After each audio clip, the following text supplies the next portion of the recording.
பெண்களுக்கான ஒரு விழிப்புணர்வு, பொருளாதார சுதந்திரம் எப்படி அடைவது என்பதை செமி நாப்கினுக்கும் அதர் பிராண்டுக்கும் உள்ள டிஃப்ரென்ஸ் என்னங்கிறத செமி ஆனியம் செமிக்கு ஏன் மாறணும், அப்படி என்ன சிறப்பு இருக்கிற செமினா இதோடு இணைந்து கொள்ளுங்கள், சேர்ந்து ஒன்றாக வளர்கள்.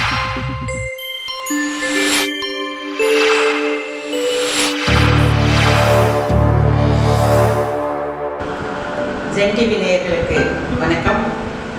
செமி ஹெல்த் கேர் நிறுவனத்தின் மேனேஜிங் டைரக்டர் டாக்டர் கோமதி பேசுகிறேன். இந்த நிகழ்ச்சி பெண்களுக்கான ஒரு விழிப்புணர்வு. விழிப்புணர்வு என்றால் என்ன விஷயத்தில் விழிப்புணர்வு இருக்கணும்? பெண்கள் எல்லா விஷயத்திலும் விழிப்புணர்வோடு இருக்கணும்.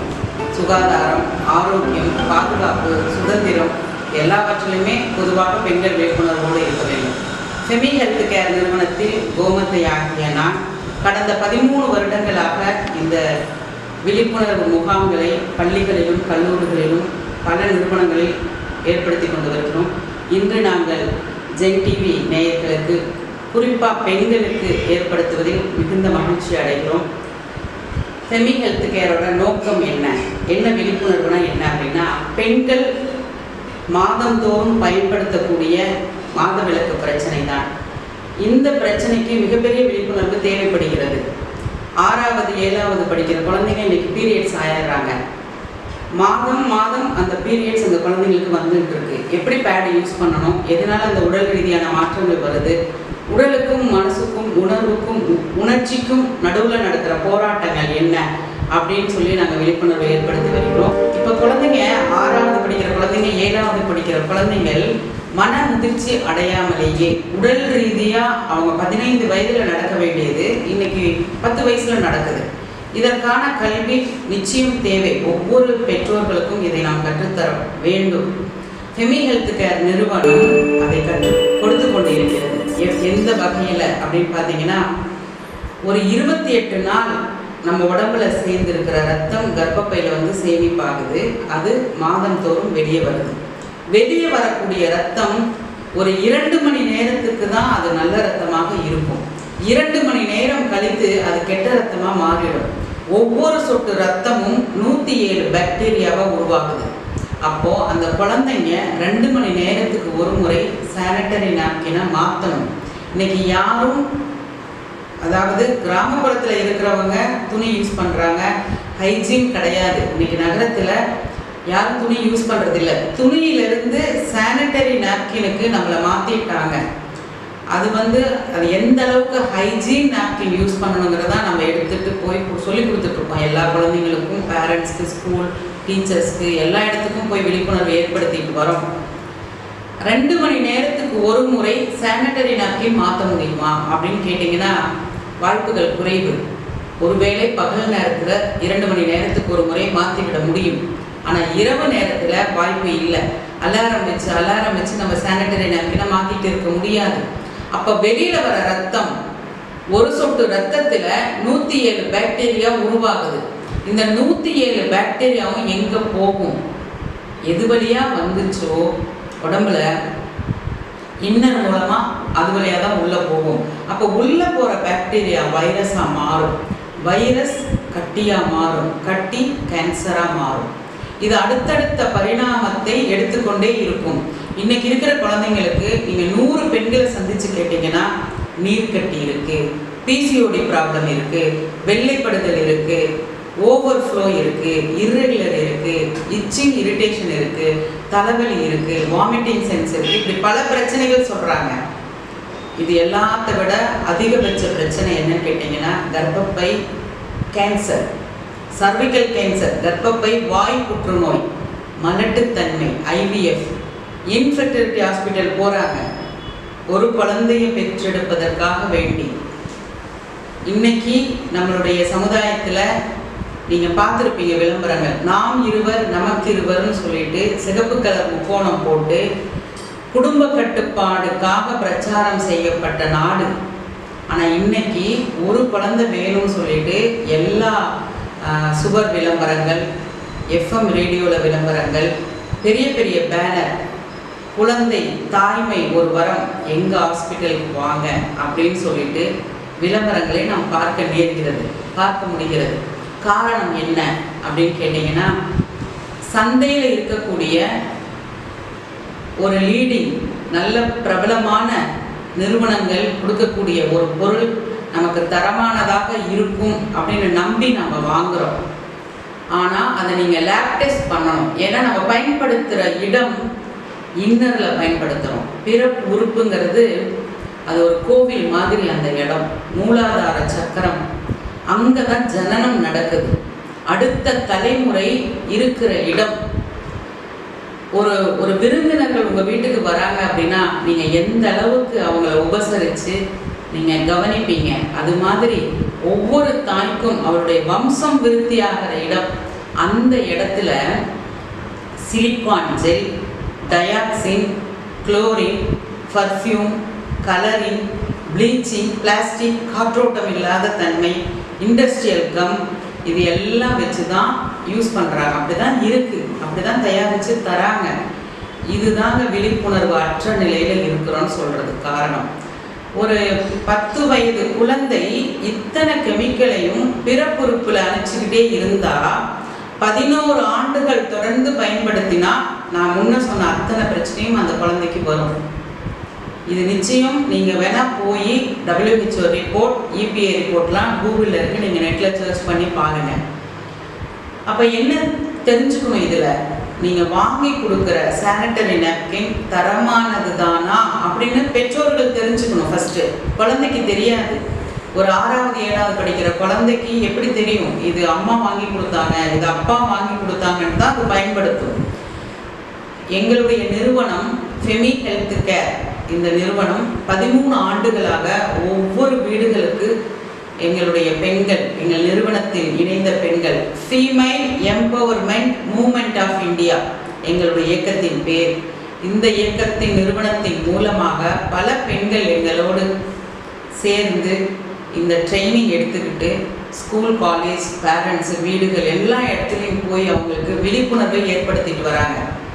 அறிவு வேறு, விழிப்புணர்வு வேறுங்க. அறிவு கொண்டு எல்லாத்தையும் அலசி ஆராய்ந்து கொண்டு இருந்தீங்கன்னா நமக்கு ஆரோக்கியம் இல்லாத வாழ்க்கைக்கு போயிடுவோம். விழிப்பு நிலை அப்படிங்கிறது ஒவ்வொன்றுலையும் நம்ம வாங்கி சாப்பிட்ற ஒவ்வொரு பொருள் எல்லாவற்றிலையும் நம்ம 5 புலன்கள் மூலமாக தான் இந்த உலகத்தை அடையாளம் காண்றோம். நல்ல விஷயத்தை கண்ணு பார்க்கணும், நல்ல விஷயத்தை காது கேட்கணும், நல்ல விஷயத்தை சாப்பிடணும், பேசணும். அதுபோல் நல்ல பொருளை, சானிட்டரி நாப்கினுக்கு ஏன் இந்த முக்கியமான விழிப்புணர்வு அப்படின்னு கேட்டிங்கன்னா, அடுத்த ஜென்ரேஷன், அடுத்த தலைமுறை இருக்கிற இடம். அங்கே கொண்டு போய் ஒரு 5 நாளைக்கு 24 மணி நேரம் நான் சொன்ன கெமிக்கல், டயாக்சின்கிற ஒரு கெமிக்கல் போதும் வளர்சிதை மாற்றத்தை உருவாக்குவதற்கு. ஹார்மோன் இம்பேலன்ஸ் ஆகிடும். ஹார்மோன் இம்பேலன்ஸ் ஆச்சுன்னா பெண்மை அப்படிங்கிறது இல்லாமல் போயிடும். தாடி வளரும், மீசம் முளைக்கும். அந்த பெண்ணுக்கே உண்டான லட்சணம் குறைஞ்சிடும். கருணை இருக்காது, இரக்கம் இருக்காது, சேப் மாறிடும். கருமுட்டை, சினை முட்டை வளராது. இவ்வளோ பிரச்சனை இருக்குது கெமிக்கல்னால, டயாக்சின்ற ஒரு கெமிக்கல்னால. டயாக்சின் அப்படிங்கிறது தடை செய்யப்பட்ட ஒரு நச்சுத்தன்மையான ஒரு கெமிக்கல். அது கொண்டு வந்து நம்மளோட சானிட்டரி நாப்கின்ல பயன்படுத்துகிறாங்க. இன்னைக்கு சிகரெட் குடித்தா கேன்சர் வரும், ஆல்கஹால் சாப்பிட்டா கேன்சர் வரும்னு அது மேலேயே அச்சடிக்கப்பட்டிருக்கிறது. மது அருந்துதல் நாட்டுக்கும் கேடு, வீட்டுக்கும் கேடு. புகைப்பிடித்தால் புற்றுநோய் வரும், அடிச்சிருக்கு, அது மேலேயே அடிச்சிருக்கு. ஆனால் பார்த்துட்டு தெரிஞ்சு தான் வாங்கி குடிக்கிறாங்க, எல்லாம் செய்கிறாங்க. ஆனால் பெண்களுக்கு சானிட்டரி நாப்கின் பயன்படுத்தினா புற்றுநோய் வரும்னு அங்கே அச்சிடப்படவில்லை, தெரியாது. அப்போ எந்த பெண் சிகரெட் குடிச்சா, எந்த பெண் ட்ரிங்க்ஸ் சாப்பிட்டாங்க, ஆனால் கேன்சர் வந்திருக்குது. பெண்ணின் லட்சணமே என்ன? கர்ப்பப்பை. அந்த கர்ப்பப்பையை இல்லாமல் இருக்காங்க. கர்ப்பப்பை இல்லை அப்படின்னா அவங்களோட ஆயுட்காலம் குறைவு, ஞாபக சக்தி குறைஞ்சிரும், ஒரு நடைப்பிடமாக ஆயிடுவாங்க, ஒரு உணர்ச்சி ஓட்டமாக வாழ முடியாது, உணர்வு ஓட்டமாக இருக்க முடியாது. அப்போ இவ்வளோ விஷயம் இருக்குது ஒரு சானிட்டரி நாப்கின்ல. அப்போ என்ன வழி இதற்கு? இதற்கு என்ன தீர்வு? பிரச்சனையை மட்டுமே பேசுவதல்ல, பிரச்சனையும் இருக்கிறது, தீர்வு என்ன அப்படின்னு நம்ம பார்க்கணும். இப்போ நான் சொன்ன விஷயங்கள் அத்தனையுமே நீங்க அமைதியா உட்கார்ந்து ஆழமா யோசிச்சீங்கன்னா ஒரு 25 பிரச்சனை பெண் சமுதாயம் சந்திச்சுட்டு வராங்க. ஒரு வீட்டுல ஒரு ஆண்மகன் வெளியில போய் சம்பாதிச்சுட்டு அந்த வீட்டுக்கு வராருன்னா அந்த வீடு சந்தோஷமா இருக்கணும், ஒரு இனிய இல்லறமா இருக்கணும். நீங்க யோசிச்சு பாருங்க, பெண்கள் அம்மாவாகவும் சகோதரியாகவும் மனைவியாகவும் மகளாகவும் நல்ல தோழியாகவும் ஒரு ஆணை சுத்தி இந்த பெண் சமுதாயம் நல்லா இயங்குச்சுன்னா அந்த ஆண்களும் சாதிக்க முடியும், இந்த பெண்களும் சாதிக்க முடியும். மாசத்துல 15 நாட்கள் இந்த ஹார்மோன் படுத்துற பாடு, பீரியட்ஸ் 5 நாள், பீரியட்ஸ்க்கு முன்னாடி ஒரு 5 நாள், பீரியட்ஸ் முடிச்சுட்டு ஒரு 5 நாள், இந்த 15 நாள் ஹார்மோன் இம்பேலன்ஸ்ல அவங்களுக்கு உண்டான உணர்ச்சிகள், உணர்வுகள், உளவியல் ரீதியான பிரச்சனைகள், இது எல்லாத்தையும் பெண் சமுதாயம் சந்திச்சுக்கிட்டு இருக்காங்க. பெண்கள் கிரைமா மாறினா நாடு தாங்காது. ஒரு பெண்ணை பராசக்தியாகவும் பேசுகிற மொழியை தாய் மொழியினும் வாழ்கிற நாட்டை தாய் நாடுன்னு தான் சொல்கிறோம். ஓடுகிற ஆறுகளுக்கெல்லாம் நதிகளுக்கெல்லாம் பெண்களின் பெயர்கள். காரணம் என்ன? படைப்பின் அம்சமாக இருக்கிறார், வம்சத்தை விருத்தி செய்கிறார், குலத்தை காப்பவள். ஆனா இன்னைக்கு ஒரு அவல நிலையில இருக்கிறாங்க. ஒரு குழந்தைய பெற்றெடுப்பதற்கு ஜாதகம் பார்த்துக்கிட்டு இருக்காங்க, ஹாஸ்பிட்டலா போயிட்டு இருக்காங்க, 10 லட்சம் 15 லட்சம் செலவு பண்ணிட்டு இருக்காங்க. கூனி குறுகி போற அந்த பெண், அந்த உடலே ரொம்ப பலகீனமாகுது. ஒவ்வொரு ஊசி 50,000 1 லட்சம் அப்படி கொடுத்து ஊசி போடுறாங்க. இந்த அவல நிலை காரணம் என்னன்னா பல காரணங்கள் இருக்கிறது. அதில் ஒரு காரணம் சானிட்டரி நாப்கின். நாம பயன்படுத்தக்கூடிய சானிட்டரி நாப்கினை பத்தி விரிவாக பார்ப்போம். பெண்களுக்கான பிரச்சனைகள் எவ்வளவோ இருக்குங்க. நாங்க ரொம்ப முக்கியமான விஷயம் என்ன பேசுறோம்னா மாதவிலக்கை பத்தி இப்ப பேசிட்டு இருக்கோம் இல்லைங்களா? 30 நாட்கள், இன்னும் சொல்ல போனா 28 நாட்கள், 28 நாட்களுக்கு ஒரு முறை அந்த பீரியட்ஸ் நடந்துடும். இப்ப பிரச்சனையை பேசிக்கிட்டே இருந்தோம்னா தீர்வு வேணும் இல்லைங்களா? பிரச்சனை இருக்கிற இடத்துல தான் தீர்வு இருக்கும். 25-30 பிரச்சனை இருக்கு பெண் சமுதாயத்துக்கு. நான் பெண்கள் அப்படின்னு கூட சொல்ல மாட்டேன், சிறுமிகள் 10 வயசு குழந்தைங்க, 10 வயசு குழந்தைக்கு கர்ப்பப்பை எப்படி இருக்கும்? ஒரு பலூன் இருக்குல்ல, நீங்க பலூனை எடுத்து ஊதுங்க, அது எவ்வளவு மெல்லிதா இருக்குன்னு பாருங்க. அதை விட மெல்லிதாக இருக்கும் கர்ப்பப்பை. இந்த கர்ப்பப்பையில தொடர்ந்து chemical, silicone gel, dioxin, chlorine, bleaching, colouring, perfume, காற்றோட்டம் இல்லாத தன்மை, இத்தனையும் உள்ள அனுப்பிக்கிட்டே இருந்தா அவ்வளோ மெல்லிதான ஒரு உறுப்பு என்ன ஆகும்? பூரா சீல் பிடிச்சி கட்டி வந்து உங்களுக்கு தன்மையை இழந்துவிடும், உயிர் ஆற்றலை இழந்துவிடும்.